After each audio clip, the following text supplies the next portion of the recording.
Je suis arrivé à Caen en novembre 62. En fait, je suis originaire de l'Algérie. Lorsque l'Algérie a eu son indépendance, mon père étant fonctionnaire, a été obligé de quitter l'Algérie. Donc je suis arrivé à Caen, mais en tant qu'exilé. Hein. À l'époque, on nous appelait les rapatriés d'Afrique du Nord. Et on se retrouvait en fait dans un milieu où il y avait effectivement des restrictions, des blessures de guerre et des ruines qu'il fallait reconstruire.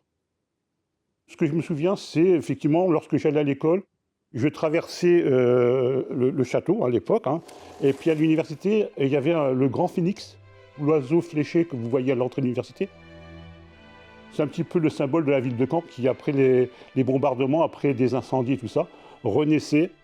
Et mon père m'avait expliqué que c'était un oiseau magique. C'était un oiseau qui renaissait de ses cendres. Ça m'avait donné une force pour affronter ce que j'avais affronté, en fait, une enfance un petit peu meurtrie, puisque j'avais quitté ma terre natale. Quand on était en CM2, on pouvait aller soit au collège, soit au lycée.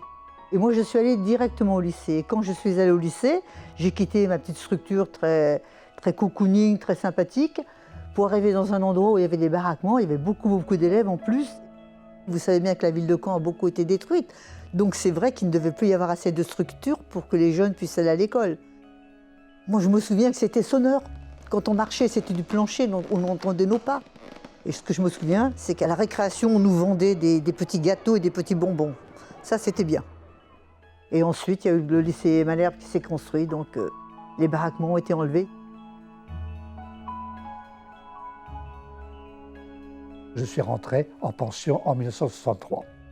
Je me souviens d'être monté avec la valise. Je pleurais, mais c'était mon choix. On se levait à 6h30 le matin. Et après ça, on avait la douche hebdomadaire, puisqu'à l'époque, on ne prenait pas une douche tous les jours.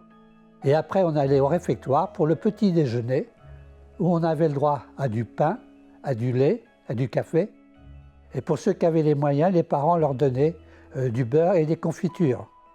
J'étais gâté de ce côté-là, j'avais ce qu'il fallait, parce que ma famille étant de la campagne, j'avais du ravitaillement. Et on partageait avec les copains.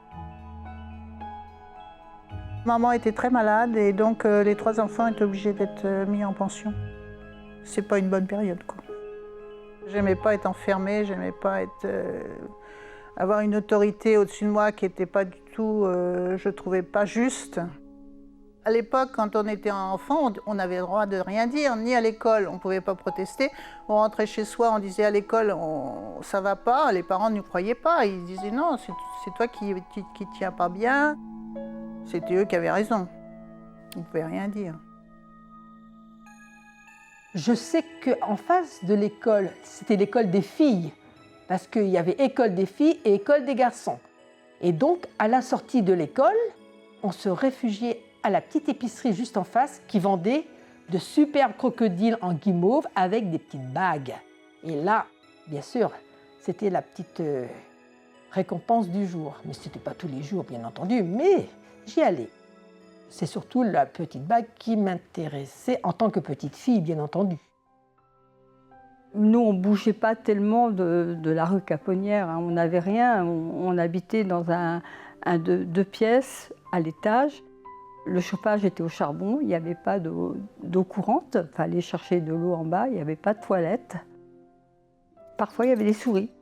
Le sol était en bois, enfin c'était du plancher, et parfois il y avait des petites souris. On mettait des miettes, puis on n'avait pas peur des souris. En 1959, mes parents ont obtenu un logement à la Guérinière, et ce quartier venait d'être construit, donc c'était tout neuf. On était d'ailleurs les premiers locataires de la cage d'escalier quand on est arrivé. Donc là, ça a changé notre vie parce que nous avions 2 chambres, une salle de cuisine, une salle de bain avec baignoire, sabot et des toilettes. C'était vraiment un changement très profond, hein. Il y a eu l'inauguration, ce qu'on appelle les nouvelles galeries ou les galeries Lafayette, boulevard Maréchal Leclerc. C'était merveilleux, il y avait plein de choses. Plein de produits, il y avait même de l'épicerie. Il y avait plusieurs étages, il y avait un escalator, c'était magique, je n'avais jamais vu un escalator. Et j'ai toujours gardé un attachement précieux aux nouvelles galeries. La plupart de mes achats, quand je veux faire des cadeaux, moi, ce n'est pas les grandes surfaces, c'est les nouvelles galeries. Moi, je me souviens quand on descendait quand même en ville, avec ma mère, elle avait une voiture, on nous emmenait en voiture, à l'époque on se verrait facilement, elle avait une 4 chevaux. Alors elle était verte, à l'intérieur c'était vert aussi. Bon, bien sûr qu'il n'y avait pas d'autoradio, on n'entendait pas la radio. Par contre on entendait bien le bruit. Je peux vous assurer que même un autoradio on ne l'aurait pas entendu de toute façon. À l'époque, on avait droit au bon point. Les enfants sages, enfin le chouchou du maître, si vous voulez, avait droit à 5 bons points quand il était très sage, quand il faisait bien ses devoirs et puis il apprenait bien ses leçons. J'avais trouvé une combine, c'est que le chouchou de la classe, il aimait bien jouer aux billes.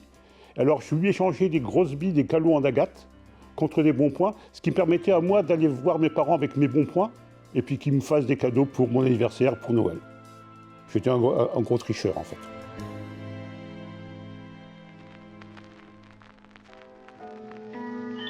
Douce France,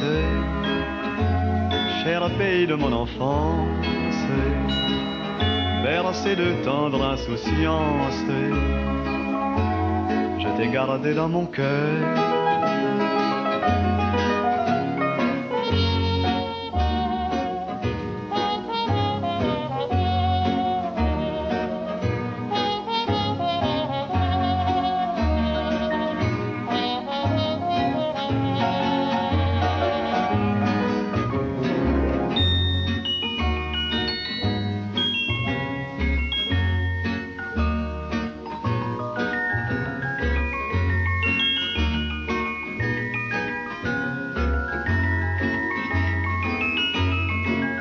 Oui, je t'aime et je te donne ce poème.